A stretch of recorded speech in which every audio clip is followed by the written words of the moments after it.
welcome to Weekly World News on SpringNectar TV, brought to you by Vibha Ramesh, Los Angeles, United States. First, the top headlines. Bipartisan infrastructure deal hits consensus. Dixie fires ravaged over 500,000 acres. France's president pushes for vaccine passports. Indian Council of Medical Research studies vaccine mixing. Johnson & Johnson vaccine approved for emergency use. Germany floods put both election parties at unimpressionable state.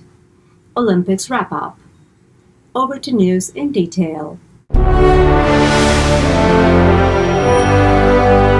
Discussions and negotiations on the $1 trillion infrastructure deal continued through the weekend, and as of Saturday, the ball was left in the court of the Republicans.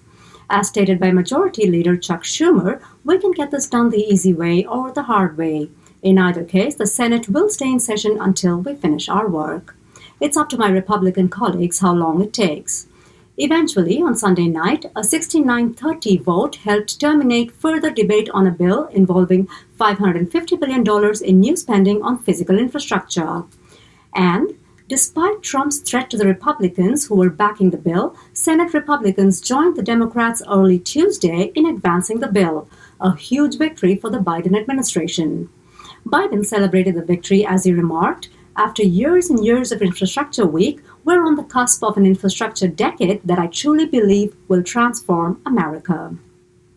Here's a quick look at what the bill holds in store for the Americans. For one, it holds measures that include expansion of high-speed internet, improving road, bridges, and public transit, as well as funding for clean drinking water. Secondly, the bill is expected to focus on expanding child tax credits, instituting paid family and medical leave, funding universal preschool and free community college. Meanwhile, New York Governor Andrew Cuomo tendered his resignation on Tuesday. His resignation follows the investigation that found him guilty of sexual harassment. To that extent, it came to light that Cuomo did engage in sexual harassment of women, including those that worked for him. He confirmed that his resignation would come into effect in 14 days.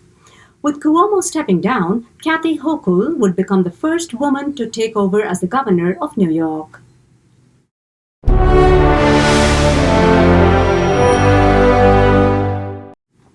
And the Dixie Fire has been blazing for over 26 days now and has damaged over 500,000 acres and over 400 structures. Fires in the dense forest area in Plumas County have been termed as the second largest in California's history of wildfires. News has it that several thousands of people were evacuated to safer places. According to the California Department of Forestry and Fire Protection, the fire has only been contained 21%, and the estimated date when it will be brought under control is August 30, which is largely based on the fire weather conditions. And in France, protests continued into the fourth consecutive weekend in opposition to the Pass Sanitaire. Pass Sanitaire is a vaccine passport that will entitle the public entry into most places, including restaurants, cafes, and hospitals.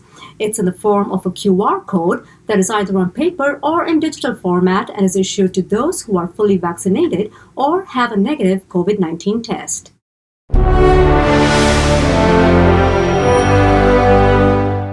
On Monday, President Emmanuel Macron announced the extension of the Pass Sanitaire with the primary aim of encouraging more people to get inoculated. Further, businesses including cinemas and museums are given an additional week to implement the rules, after which non-compliance will attract fines.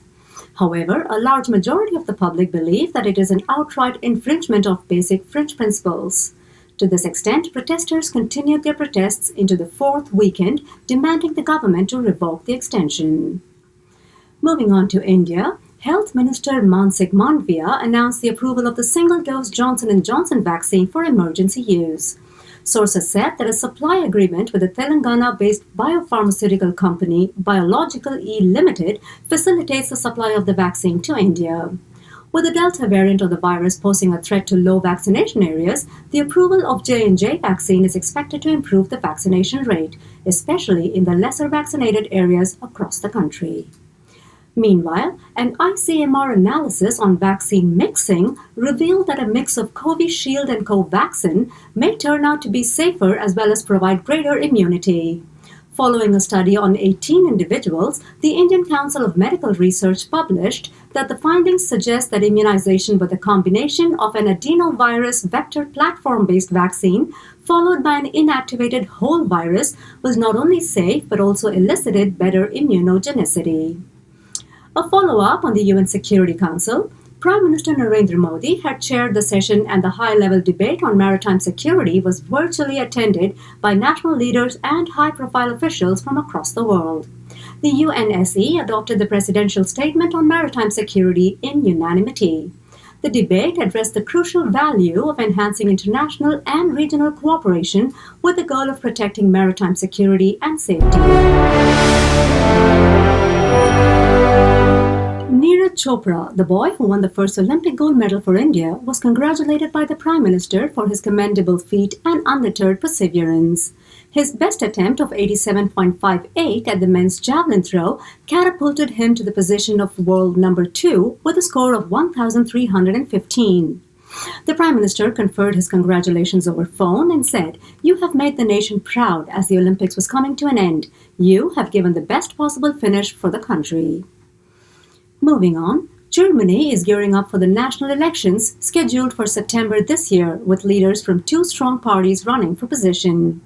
Until before the floods, a two-way coalition between the Christian Democratic Union and the German Greens looked like the most probable outcome in the upcoming federal elections.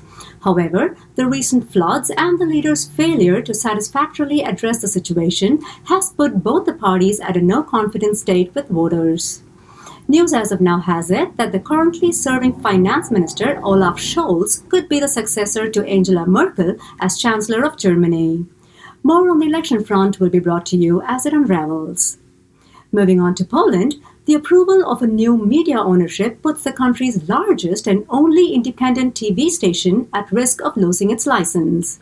Protests ensued after the passing of the bill, which was seen as a move to shut the predominantly critical broadcaster. Despite the protests, the lower house passed the law on Wednesday by 228 to 216 votes. However, sources say that the bill may be defeated in the Senate. Moreover, the channel has appealed to the Senate to oppose the bill, as it remarked that Poland's future as a democratic country in the international arena and its credibility in the eyes of investors depend on this. Over to Afghanistan, Taliban has already usurped 9 out of the 34 provincial capitals and is expanding its territory. With the August 30 deadline to withdraw all U.S. troops, officials have warned of disastrous violence.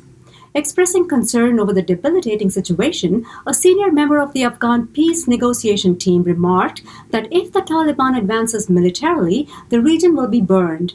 This war will not be contained within the borders of Afghanistan. He also added that the slogan now of every single terrorist group with a jihadist mind is, "Now that we have defeated the United States and its 42 allies in Afghanistan, we can go after them anywhere." That slogan is a clear danger that will enable groups like the ISIS, Al-Qaeda, and others to rally more people because they're on the march. They feel triumphant. And news as of Thursday has it that Taliban have captured a police headquarters in Lashkar Gah. Meanwhile, in New Zealand, 17 months after borders were shut, the country is all set to reopen them. The plan has brought a sigh of relief and a ray of hope for businesses and families who are looking forward to getting back to normalcy. To this effect, Prime Minister Jacinda Ardern had charted out the plans at a forum about the way forward. In the event of a stable situation with respect to the pandemic, vaccinated people from low-risk countries can enter New Zealand starting next year without having to quarantine. She also specified that travelers from medium-risk countries would be required to observe a shorter quarantine, while people from high-risk countries and those that are not vaccinated will have to observe managed isolation and quarantine. Moving on to a brief look at the economic recovery from a global perspective. According to the Organization for Economic Cooperation and Development, economies that had seen a rapid recovery post-lifting of COVID restrictions are having challenging times with the return of the virus. While there are evident signs that recovery in the US and Japan is losing momentum, Europe and China are still reluctant to resume normal lifestyle, including visiting restaurants, malls, and economy-boosting establishments. Economists at the OECD feel that despite the gradual lifting of COVID-19 containment measures in some countries and the progress of vaccination campaigns, persisting uncertainties might result in higher than usual fluctuations in the composite leading indicators and its components. And here's what the latest report on climate has in store for us. Concluding a major report on climate, the United Nations Climate Science Research Group revealed that man has warmed the water, skies, and land. This human-caused climate change has already brought about several disasters, including floods, wildfires, and more.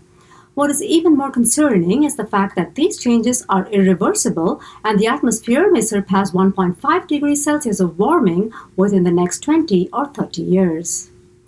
Bringing you the last in this week's report, the Tokyo Olympics culminated on August 8, with the United States bagging the maximum number of gold medals at 39, followed by China with 38 and Japan with 27 gold.